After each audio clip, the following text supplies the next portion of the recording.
कैसे हैं आप लोग। आई होप कि अच्छे होंगे और मेरी कामना भी हमेशा यही रहती है कि आप सब हमेशा स्वस्थ रहें, मस्त रहें।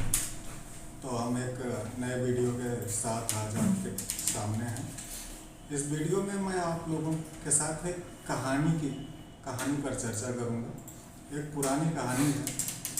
उसमें जो है इंग्लैंड का सम्राट जो है एक राजदूत अपना जो है फ्रांस भेजना चाहता था, लेकिन उस समय फ्रांस का जो सम्राट था वो इतना झक्की था कि ज़रा सी बात बिगड़ती तो लोगों की गर्दन जो है ना कटवा लिया करता था, और ज़रा सी बात उसको नहीं जमी तो देर अबेर भी नहीं करता था। पहले गर्दन कटवाता था, उसके बाद कोई दूसरा काम करता था।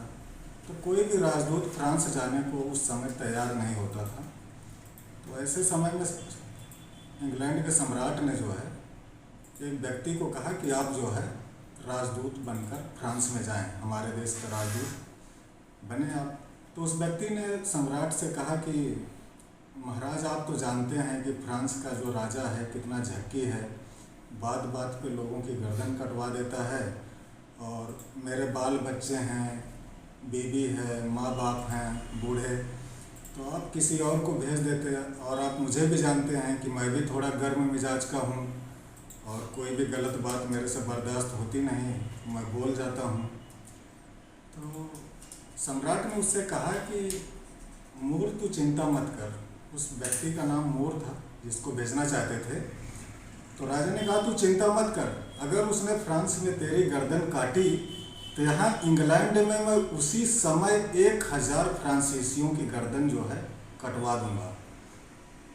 मूर ने थोड़ी देर सोचा, उसके बाद बोला कि महाराज, आप ये बात कह रहे हैं तो मुझे पूरा विश्वास है कि आप यहाँ पर 1000 लोगों की गर्दन कटवा देंगे अगर वहाँ पर मेरे साथ कुछ हुआ तो। लेकिन सवाल तो ये है कि वो 1000 गर्दन जो आप कटवाएंगे उनमें से कोई गर्दन मेरी गर्दन पर फिट होगी क्या? मेरी गर्दन पर उन 1000 लोगों में से किसी की गर्दन जमेगी क्या? क्योंकि मैं गया तो मैं तो गया।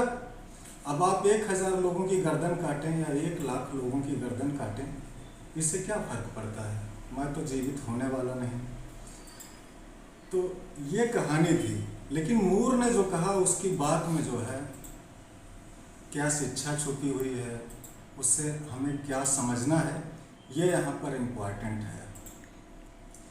मूर ने जो कहा उसकी बात बिल्कुल सही है। उसके कहने का जो भावार्थ ये है कि दूसरों को मिटाने से तुम बन नहीं जाते, दूसरे की मौत तुम्हारा जीवन नहीं हो सकती, दूसरे का दुख तुम्हारा सुख तो नहीं हो सकता, दूसरे के जीवन के फूलों को नष्ट कर देने से तुम्हारे जीवन की बगिया में फूल नहीं खिल जाते हैं, तुम्हारे जीवन में चंपा चमेली कमल नहीं खिलेंगे दूसरों के जीवन को उजाड़ने से, और पड़ोसी के घर में आग लगा देने से तुम्हारा झोपड़ा महल नहीं बनने वाला। तो बात यह है कि फिर भी हम ये सब करते हैं। क्यों करते हैं?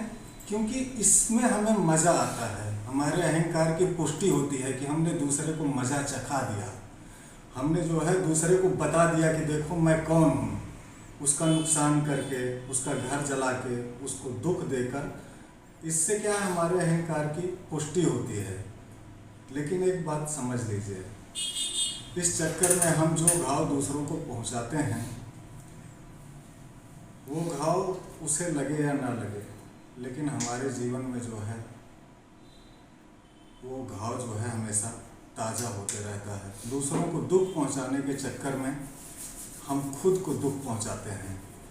क्योंकि कर्म का जो सिद्धांत है, मेरा मानना है कि उसका मूल अर्थ यही है कि हम जो है दूसरों के लिए जो करते हैं वही हमारे पास लौट कर वापस आ जाता है। अगर हम दूसरों के लिए दुख का प्रबंध करते हैं, दूसरों को दुखी करने की कामना करते हैं, दूसरों को दुखी करने की चेष्टा करते हैं, तो ये जगत ऐसा है कि वो सारी चीज़ें जो हम दूसरों को देना चाहते हैं वो हमारे ऊपर वापस ले आता है, पलट कर हमें दे देता है। तो साथियों, जो कर्म का सिद्धांत है वो हमें ये बता रहा है, और मूर की इस कहानी से भी हमें यही पता चल रहा है कि दूसरों को उजाड़ने से, दूसरों को दुख देने से हमारे जीवन में सुख नहीं आने वाला। दूसरों को मज़ा चखाने का जो भाव है वो हमारे जीवन को ही जो है नष्ट करता है, क्योंकि हम दूसरों को दुख पहुंचाने के लिए तरह तरह के चक्रव्यूह रचते हैं, तरह तरह की स्कीम करते हैं, उसमें हमारा समय वेस्ट होता है। और इसका महाभारत से अच्छा उदाहरण क्या हो सकता है। दुर्योधन ने पांडवों को मजा चखाने के लिए कितना बड़ा चक्रव्यूह रचा, कितनी सारी कोशिशें की, कितना प्रयास किया, परिणाम क्या निकला। उस चक्रव्यूह में वो खुद फंस गया। जो दुख वो पांडवों को देखना चाहता था उससे ज़्यादा दुख उसको पलट कर मिला। वो पांडवों को नष्ट करना चाहता था लेकिन अंततः खुद नष्ट हो गया। तो इसलिए जो दूसरों को दुख पहुंचाने का भाव है, दूसरों को मजा चखाने का भाव है, ये सिर्फ हमारे अंदर का अहंकार है जो ये इन सब कामों से पुष्ट होता है।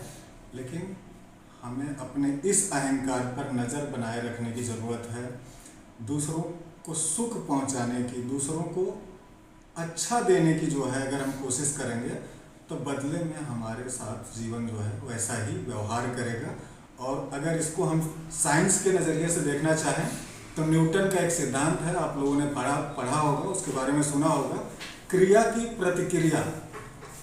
अगर हम दीवार पर जितनी जोर से अपने हाथ को मारेंगे तो न्यूटन का नियम कहता है पलटकर हमारे हाथ पर उतनी ही जोर से चोट लगती है। तो यही नियम जो है कर्म सिद्धांत में भी अप्लाई होता है। अगर हम दुनिया में लोगों के लिए जितना अच्छा सोचते हैं, लोगों को सुख पहुंचाने के बारे में, दूसरों को सुखी करने की जितना कोशिश करते हैं, बदले में संसार उतना ही सुख, उतनी ही प्रसन्नता, उतना ही आनंद हमें वापस करता है। और ये जो कर्म का सिद्धांत है इसका मूल यही है कि हम इस दुनिया को, दुनिया के लोगों को जो भी देना चाहेंगे, जो भी देने के लिए तत्पर होंगे, वो पलटकर हमारी तरफ वापस लौट आएगा। अगर हम इस दुनिया में लोगों को गालियां देंगे तो दुनिया हमें गालियां लौटा देगी। अगर हम लोगों को जो है दुआएं देंगे तो बदले में दुनिया जो है हमें दुआएं वापस करेगी। आशीर्वाद देंगे तो बदले में आशीर्वाद हमें पलट कर मिलेगा। लोगों को दुख देंगे तो बहुत सारा दुख कई गुना वापस होकर हमारे ही पास लौटेगा। और कर्म सिद्धांत का जो मतलब है उसका मूल ये है कि अगर आपके जीवन में दुख है तो इसका मतलब यही है कि आपने इस जगत में रहने वालों को दुख देने के लिए बहुत प्रयास किया है। वो दुख आपका इकट्ठा किया हुआ है जो संसार आपको वापस लौटा रहा है। और अगर आपके जीवन में सुख है तो आपने लोगों के सुख के लिए प्रयास किया है, लोगों के सुख की कामना की है और बदले में आपको जो है रिटर्न वही मिल रहा है। तो दुनिया ऐसी है दोस्तों, हम जो भी दुनिया को देते हैं रिटर्न जो है दुनिया हमें उसे कई गुना ज़्यादा करके लौटा देती है। तो हमारी जो कोशिश हो, लोगों को मज़ा चखाने की नहीं होनी चाहिए, लोगों को भलाई करने के लिए होना चाहिए, उनके सुख के लिए होना चाहिए, समाज के कल्याण के लिए की कोशिश होनी चाहिए। अगर हम ये सब करते हैं तो बदले में हमें यही सब वापस मिलता है। तो हमें इस बात का ध्यान रखना चाहिए कि कोई भी धार्मिक संगठन है, राजनीतिक संगठन है, अगर वो लोगों के सुख की कामना करता है, दूसरों के कल्याण की कामना करता है, तो हमें उसके साथ जुड़ जाने की ज़रूरत है। और अगर वो लोगों को बांटता है, लोगों को दुख पहुंचाने की कोशिश करता है और ये कहता है कि फलाने को नष्ट कर देने से हमारे जीवन में खुशहाली आएगी, दूसरों का झोपड़ा जला देने से हमारा घर राजमहल में बदल जाएगा, तो हमें ये समझ जाना चाहिए कि वो अधर्म के मार्ग पर है और जो है दुखों को इकट्ठा कर रहा है और कभी न कभी बदले में जो है वो सारी चीज़ें पलटकर हमारी तरफ आ जाएंगी। ऐसे संगठन से हमें दूर रहना है, ऐसी कोशिशों से दूर रहना है और अच्छाई और भलाई के कामों में जो है आगे बढ़कर जो है हमें पहल करनी चाहिए ताकि हमारे जीवन में खुशहाली है। और हर कोई सुख की कामना करता है। इस संसार में आप किसी एक व्यक्ति को देखें तो बहुत मुश्किल से आप खोज पाएंगे जो ये चाहता हो कि उसको दुख मिले। हर कोई सुख चाहता है लेकिन आप देखेंगे हर कोई दुखी है। कारण क्या है?